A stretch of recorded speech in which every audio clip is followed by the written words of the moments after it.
want to see a show of hands. How many of you have unfriended someone on Facebook because they said something offensive about politics or religion, childcare, food? And how many of you know at least one person that you avoid because you just don't want to talk to them? You know, it used to be that in order to have a polite conversation, we just had to follow the advice of Henry Higgins in My Fair Lady, stick to the weather and your health.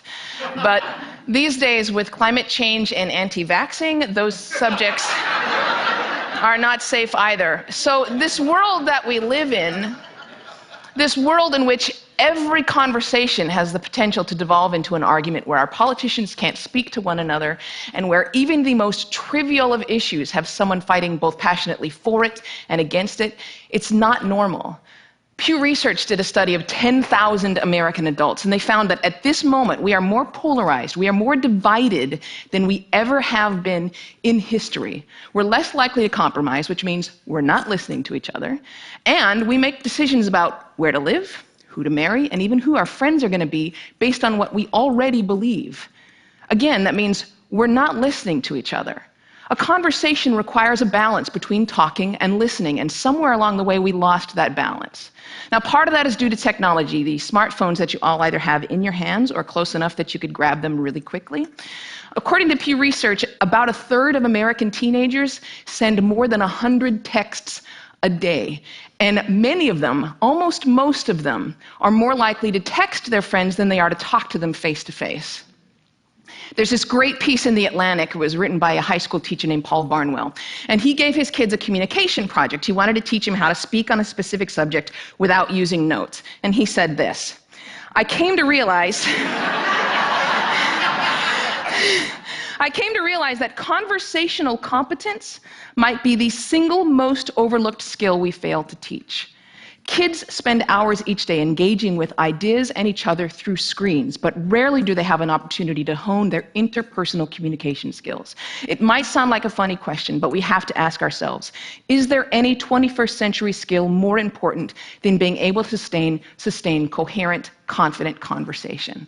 Now, I make my living talking to people. Nobel Prize winners, truck drivers, billionaires, kindergarten teachers, heads of state, plumbers.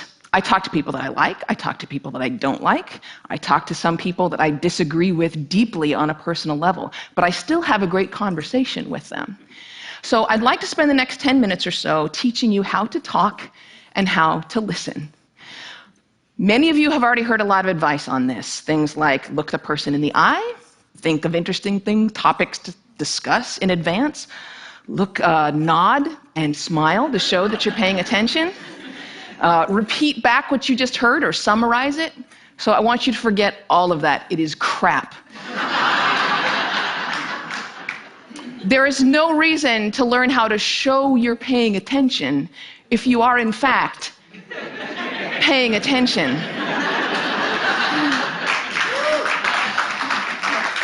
Now, I actually use the exact same skills as a professional interviewer that I do in regular life. So I'm going to teach you how to interview people, and that's actually going to help you learn how to be better conversationalists. Learn to have a conversation without wasting your time, without getting bored, and please God, without offending anybody.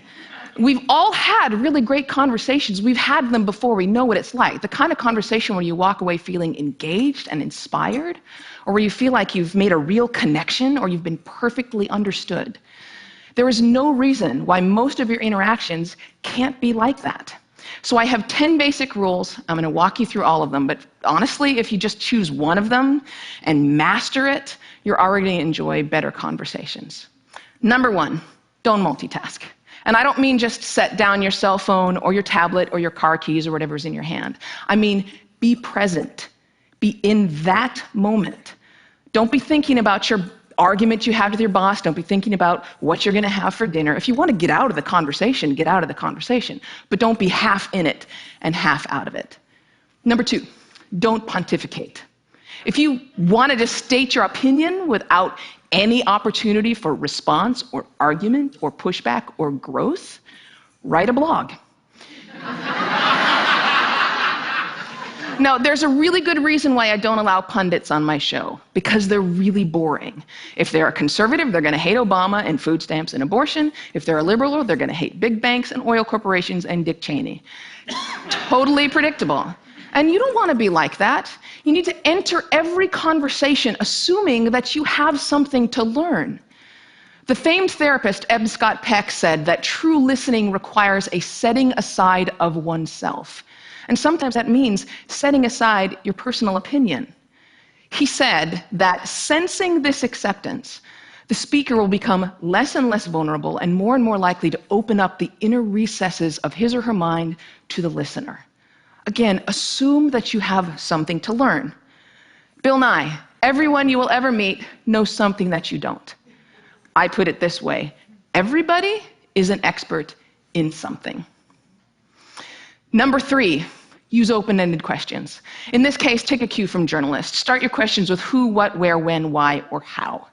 If you put in a complicated question, you're going to get a simple answer out. If I ask you, were you terrified? You're going to respond to the most powerful word in that sentence, which is terrified, and the answer is, yes, I was, or no, I wasn't. Were you angry? Yes, I was very angry. Let them describe it. They're the ones that know.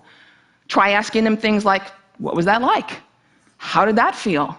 Because then they might have to stop for a moment and think about it, and you're going to get a much more interesting response. Number 4, go with the flow. That means thoughts will come into your mind, and you need to let them go out of your mind. We've heard interviews often in which a guest is talking for several minutes, and then the host comes back in and asks a question which seems like it comes out of nowhere, or it's already been answered. That means the host probably stopped listening 2 minutes ago because he thought of this really clever question, and he was just bound and determined to say that. And we do the exact same thing. We're sitting there having a conversation with someone, and then we remember that time that we met Hugh Jackman in a coffee shop. And we stop listening. Stories and ideas are going to come to you. You need to let them come and let them go. Number 5, if you don't know, say that you don't know. Now, people on the radio, especially on NPR, are much more aware that they're going on the record. And so they're more careful about what they claim to be an expert in and what they claim to know for sure. Do that. Err on the side of caution. Talk should not be cheap. Number 6, don't equate your experience with theirs. If they're talking about having lost a family member, don't start talking about the time that you lost a family member. If they're talking about the trouble that they're having at work, don't tell them about how much you hate your job. It's not the same. It is never the same. All experiences are individual. And more importantly, it is not about you. You don't need to take that moment to prove how amazing you are or how much you've suffered. Somebody asked Stephen Hawking once what his IQ was, and he says, I have no idea. People who brag about their IQs are losers. Conversations are not a promotional opportunity. Number 7, try not to repeat yourself. It's condescending, and it's really boring. And we tend to do it a lot, especially in work conversations or in conversations with our kids. We have a point to make, so we just keep rephrasing it over and over. Don't do that. Number 8, stay out of the weeds. Frankly, people don't care about the years, the names, the dates, all those details that you're struggling to come up with in your mind. They don't care. What they care about is you. They care about what you're like, what you have in common. So forget the details. Leave them out. Number 9, this is not the last one, but it is the most important one. Listen. I cannot tell you how many really important people have said that listening is perhaps the number one most important skill that you could develop. Buddha said, and I'm paraphrasing, if your mouth is open, you're not learning. And Calvin Coolidge said, no man ever listened his way out of a job. Why do we not listen to each other? Number 1, we'd rather talk. When I'm talking, I'm in control. I don't have to hear anything I'm not interested in. I'm the center of attention. I can bolster my own identity. But there's another reason. We get distracted. The average person talks at about 225 words per minute, but we can listen at up to 500 words per minute. So our minds are filling in those other 275 words. And look, I know it takes effort and energy to actually pay attention to someone. But if you can't do that, you're not in a conversation. You're just two people shouting out barely related sentences in the same place. You have to listen to one another. Stephen Covey said it very beautifully. He said, most of us don't listen with the intent to understand. We listen with the intent to reply. One more rule, and number 10, and it's this one: be brief.